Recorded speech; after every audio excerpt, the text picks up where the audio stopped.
Hello friends, मैं हूँ अर्जुन। आज की इस वीडियो में बात करेंगे हम हॉर्स स्टडी के बारे में। और मैंने कुछ रेफरेंस ली है पिंटरेस्ट ऐप से, उन्हीं को मैं ड्रॉ करूंगा और कुछ चीज़ें हम अपने तरीके से समझेंगे। मैंने विलो चारकोल लिया है, आज विलो चारकोल से बनाएंगे इनके स्केचेस। करते हैं एक छोटी सी डेमो। सबसे पहले मैं आपको बता देता हूँ बेसिक स्ट्रक्चर क्या होता है। जैसे दो सर्कल ले लिए, एक बड़ा एक थोड़ा सा छोटा इस टाइप, और साइड पोज बना रहा हूँ। ये फिर इस तरीके से मैच करते हैं और फिर ये वाले पॉइंट्स जो होते हैं थोड़ी सी एजेस करके ऐसे नेक बनती है यहाँ पे। और फिर इसके बाद हम धीरे धीरे इसकी शेप बनाते हैं, जैसे कान हो गया, आईज वाला पॉइंट हो गया, नोज़ हो गया, ये चीज़ें। तो एक बिल्कुल बॉक्स टाइप कुछ बन जाता है। उसके बाद मैं आपको बेसिक बताता हूँ फ्रंट से कैसे दिखता है। वही चीज़ है, फ्रंट से ऐसी शेप ले ली पहले, ठीक है। उसके बाद ये वाली लाइनिंग नीचे नोज़ की तरफ आ जाती है। आपने हॉर्स देखा होगा, मैं ज़्यादा डिटेल में तो नहीं बताऊंगा कि आपने कभी देखी नहीं चीज़, उसके बारे में तो हम बात करते हैं। लेकिन जो चीज़ें हम नॉर्मली देखते हैं उसके बारे में मैं आपको बता रहा हूँ। कुछ इस तरीके से दिख जाता है, ठीक है। ये ऐसे ही नॉर्मल एक स्केच बना रहा हूँ। फिर हम इसकी शेप बनाते हैं धीरे धीरे। और यहाँ पे जैसे हेड हो गया, फिर यहाँ पे उसके कान लग जाते हैं, ठीक है। आपको इस तरीके का कोई फेस दिखता है। अगर हम शेडिंग करते हैं, एक साइड हल्की सी डेप्थ दे देते हैं, तो इस साइड में अगर थोड़ा सा शेप दे देता हूँ इसकी, कि डार्क शेड दे दी, तो कोई ये वाली शेप लगभग बन जाती है फेस की दिखने में, ठीक है। एक बेसिक स्ट्रक्चर। अगर हम थोड़ा सा फास्टली काम करना हो तो इस तरीके से थोड़ा सा बेसिक ले लेना है। फिर बाद में ये यहाँ पे नोज़ आ गया, ठीक है।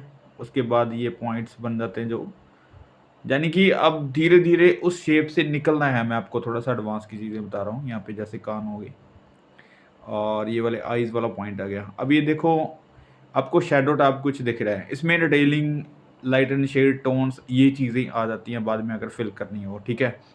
तो इस टाइप से ही कुछ लेना है। जैसे ये कान छोटे बनाने हैं, ज़्यादा बड़े बनेंगे तो वो फिर डंकी बन जाता है, गधे का इफेक्ट देने लग जाता है। इनमें थोड़ा ही फ़र्क होता है, मैं आपको बाद में बताऊँगा। ये फेस हो गया एक हॉर्स का, ठीक है। ये लॉन्ग होता है, और जो गधे का, डंकी का जो फेस होता है उसकी लंबाई कम होती है। बहुत थोड़ा सा ही फ़र्क होता है, जैसे मैं आपको बता रहा हूँ। अब मैं आपको बताता हूँ ये हॉर्स को वेग में दौड़ता हुआ कैसे बनाते हैं। एक सिंपल स्केच बनाता हूँ, फिर बाद में हम फेस डिटेलिंग वाला करेंगे। जैसे सबसे पहले मैंने ये नेक ले ली, ठीक है। उसके बाद ये बॉडी का स्ट्रक्चर है, ठीक है, इस टाइप। और ये वाला पॉइंट कुछ ऐसे है। मैं बिल्कुल कॉपी नहीं कर रहा हूँ, एक फास्ट स्केच करने की कोशिश कर रहा हूँ। ये देखो, अभी लाइनिंग है, पहले मैं लाइनिंग बता देता हूँ, बाद में हम इसी को ही शेड में कन्वर्ट कर देंगे। ये वाला पॉइंट हो गया। उसके बाद ये देखो फेस है, तो फेस की शेप पता है, ज़रूरी नहीं है आप, क्योंकि ये बहुत छोटा सा स्केच है तो इस टाइप हम इसको रख सकते हैं, ठीक है। अभी देखो फेस का स्ट्रक्चर बन गया बिल्कुल सेम। और ये वाला पॉइंट देखो, अभी ये डार्क है तो मैं इसे हल्की सी शेड कर देता हूँ।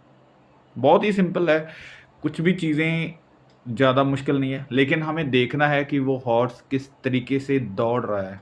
मेन चीज़ आती है उसके फोर्स, वो किस तरीके से अपने पैरों को करता है। जैसे ये वाले पॉइंट्स हैं, ठीक है।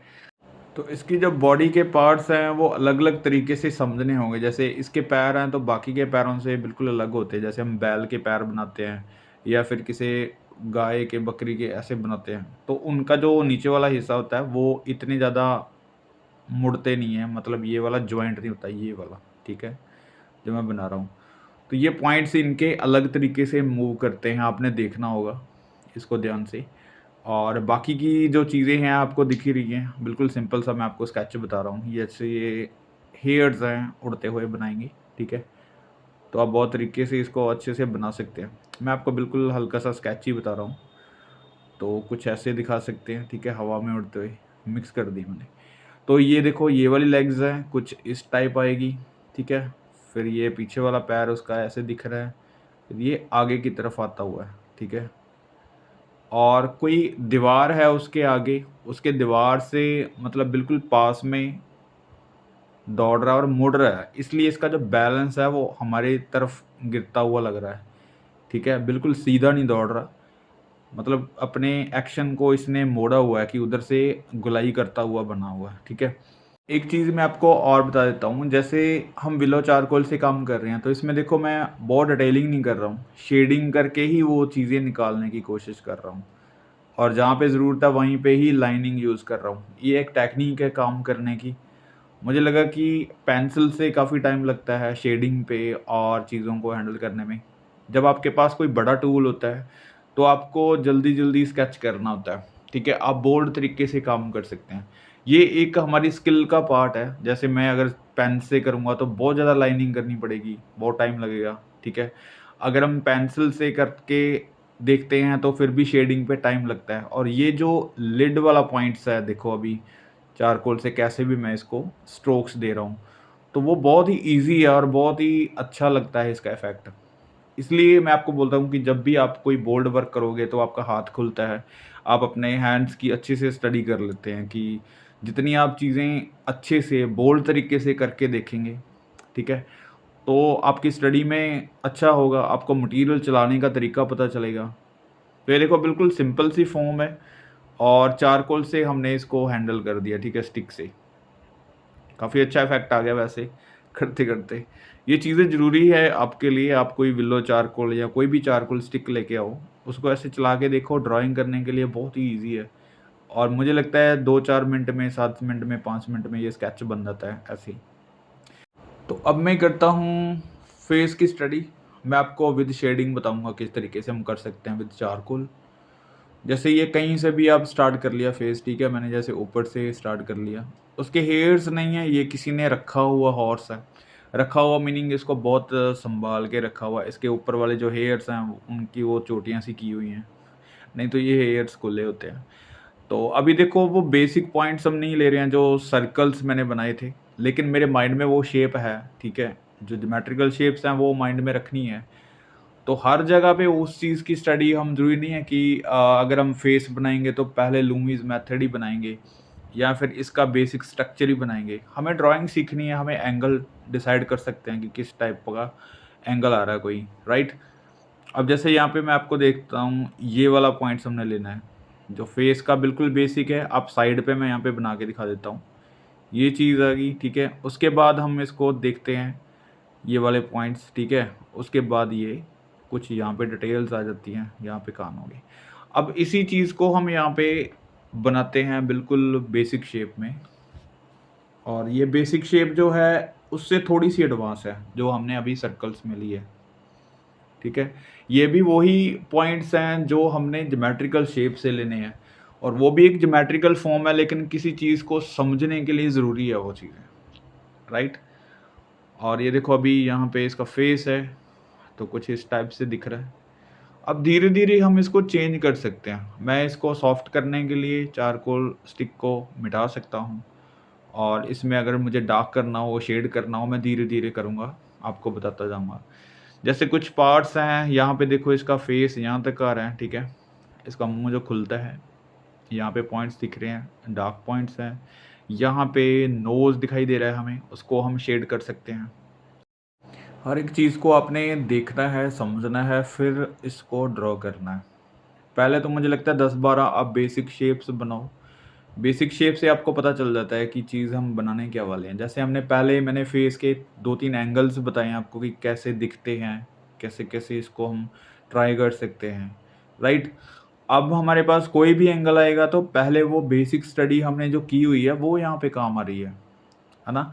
जो पहले मैंने ये सर्कल्स वाला दिया था साइड पोज़ हमें बेसिक पता है, तो उसी शेप को देख के हम हर बार वो बेसिक शेप नहीं ले रहे हैं, सीधा एंगल वाइज़ काम कर रहे हैं अभी। जैसे यहाँ पे आइज़ बन रही हैं उसकी, तो आँखों को यहाँ पे बना सकते हैं। अगर हम फ्रंट से बनाएँगे फिर भी हमें पता होगा कि आइज़ कहाँ पे आ रही हैं, कान कहाँ पे बन रहे हैं, कितने बड़े होते हैं। तो जो बेसिक नॉलेज है वो हमें होनी चाहिए, ठीक है? जैसे इनकी जो पूँछ होती है उनके सिर्फ़ हेयर्स होते हैं, ज़्यादा बड़ी टेल्स नहीं होती और जो पैर होते हैं उनको आपने स्ट्रॉन्ग तरीके से बनाना है कि पूरी उसमें ताकत है, वेग है, जो दौड़ते हैं उस टाइप से देखना है, ठीक है? इनके मसल्स की स्टडी बहुत अच्छी होती है। जैसे आप किसी भी चीज़ को आप देखते हैं, जैसे हम ह्यूमन स्टडी करते हैं, तो वैसे ही इनके मसल्स होते हैं क्योंकि ये दौड़ते हैं तो इनके काफ़ी ज़्यादा पार्ट्स दिखते हैं। ठीक है, बॉडी के। तो उसी टाइप से आपने इन चीज़ों को ध्यान में रखते हुए चीज़ें बनानी है।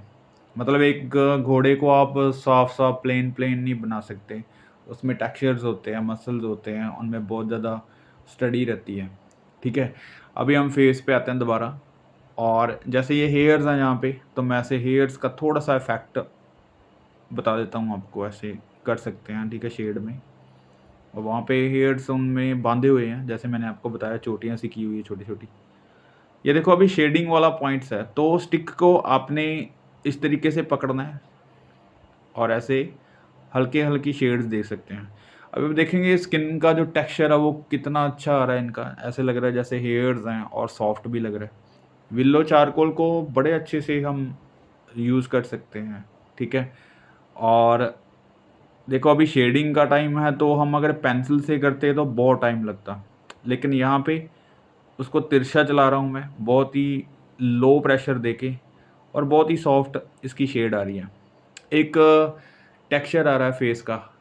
ये टेक्सचर काफ़ी एडवांस की स्टडी होती है क्योंकि हमें पहले स्मूथ चीज़ें, साफ चीज़ें, प्लेन चीज़ें अच्छी लगती हैं। जैसे आप किसी पोर्ट्रेट में देख रहे हैं, ठीक है? बहुत ही स्मूथ शेडिंग होती है, साफ-साफ। लेकिन अगर थोड़ा-सा हम एडवांस में आ जाते हैं तो हमें पता चलता है कि स्किन का भी कोई टेक्सचर होता है और वो टेक्सचर एक रियलिटी दिखाता है, ठीक है? रियल चीज़ लगने लगती है। तो किसी पेपर को भी अगर आप टच करते हैं ना तो पता चल जाता है कि एक साइड प्लेन है, एक साइड टेक्सचर है। तो किस साइड काम अच्छा होगा? अगर टेक्सचर वाइज़ हमें चीज़ें चाहिए तो टेक्सचर वाला पॉइंट्स हम यूज़ करते हैं, नहीं तो हम प्लेन यूज़ करते हैं, ठीक है? तो ऐसे ही हर एक चीज़ों को देखना है हमने कि उसका सरफेस कैसा होगा, टेक्सचर उसमें है या प्लेन है। अभी अगर हम हॉर्स की स्किन की टेक्सचर की बात करें तो वो हमें एक-एक हेयर्स या फिर टेक्सचर दिखाने की ज़रूरत नहीं है। अभी विलो चारकोल से तो बहुत अच्छी-सी शेडिंग आ गई है। टेक्सचर अपने आप बन गया, ठीक है? तो ऐसे चीज़ों को इफ़ेक्ट देना सीखना है और ये एक मटीरियल चलाने से होता है कि किसी भी मटीरियल को आप किस तरीके से यूज़ कर रहे हैं। अब जैसे मैं कोई एक्स्ट्रा टूल यूज़ नहीं कर रहा हूँ, तो वही चीज़ें हैं, मैं इसी को ही अपने तरीके से यूज़ कर रहा हूँ। जैसे डिटेलिंग वाले पॉइंट्स है, आईज़ और उसने जो पहना हुआ है, उसके ऊपर कुछ डिज़ाइनिंग है, ये वाले पॉइंट्स हैं। तो बिल्कुल फ्रीडम से आप चलाओ अपने मटेरियल को और सिर्फ़ एक इफ़ेक्ट देना होता है चीज़ों का। अब ये देखो मैं एक-एक चीज़ को बिल्कुल अच्छे से ड्रॉ नहीं कर रहा हूँ, सिर्फ़ उसको इफ़ेक्ट दे रहा हूँ कि चीज़ें दिखने में वो वैसी लगें, थोड़ी-सी रियलिस्टिक लगें। लेकिन हमें उसको बहुत बारीकियों से नहीं करना कि टिक, टिक, टिक करके हम 3 घंटे लगे रहें इसके ऊपर ये चीज़ें नहीं। आपको अपनी स्टडी में क्वांटिटी भी रखनी होती है और धीरे-धीरे फिर क्वालिटी भी बनती है, ठीक है? अब ये देखो छोटी-छोटी चीज़ें हैं जैसे ये वाले पॉइंट्स यहाँ पे, फिर यहाँ पे इसके कान आ जाते हैं, तो उसको इस तरीके से शेड करना है। सबसे बड़ी चीज़ तो ये होती है कि आपको जो पेंसिल से शेडिंग कर रहे हैं ना, तो वो बहुत ही ज़्यादा आपको ऐसे लगेगा कि बहुत टाइम लग रहा है, बहुत ज़्यादा नर्वस हो रहे हैं। लेकिन जो विलो चारकोल है, उसके साथ आप बहुत अच्छे से और जल्दी शेडिंग करेंगे। ये बस जो विलो चारकोल होता है स्टेबल नहीं होता, मतलब ये टिकता नहीं है, मिट जाता है, ठीक है? और अगर हम इसको थोड़ा-सा फिक्सर मारेंगे इसके ऊपर लगाएँगे, तो ये स्टेबल हो जाता है, फिर ये उड़ेगा नहीं, कुछ भी खराब नहीं होता। मैं आपको इसके बारे में, फिक्सर के बारे में या फिर किसी और मटेरियल के बारे में नेक्स्ट वीडियो में बताऊँगा। यहाँ पे हम सिर्फ़ एक फ़ोकस रखते हैं ड्राइंग के ऊपर ही, हॉर्स की। जो चीज़ें हम देख रहे हैं, हम वैसे करने की कोशिश कर रहे हैं, लेकिन इफ़ेक्ट देना ज़रूरी है। जैसे ये शेडिंग देखो, एक इफ़ेक्ट है। हमें समझ होनी चाहिए कि हम डार्क कहाँ पे करना है, लाइट कहाँ पे करना है, टोन्स कैसे है और थोड़ा-सा ध्यान रखना है ड्राइंग के ऊपर कि ड्राइंग कैसी बन रही है। और ये 2-3 चीज़ें अगर हम सीख लेते हैं तो मुझे लगता है किसी भी चीज़ को ड्रॉ कर सकते हैं, किसी भी चीज़ को हम बना सकते हैं, उसमें शेड कर सकते हैं।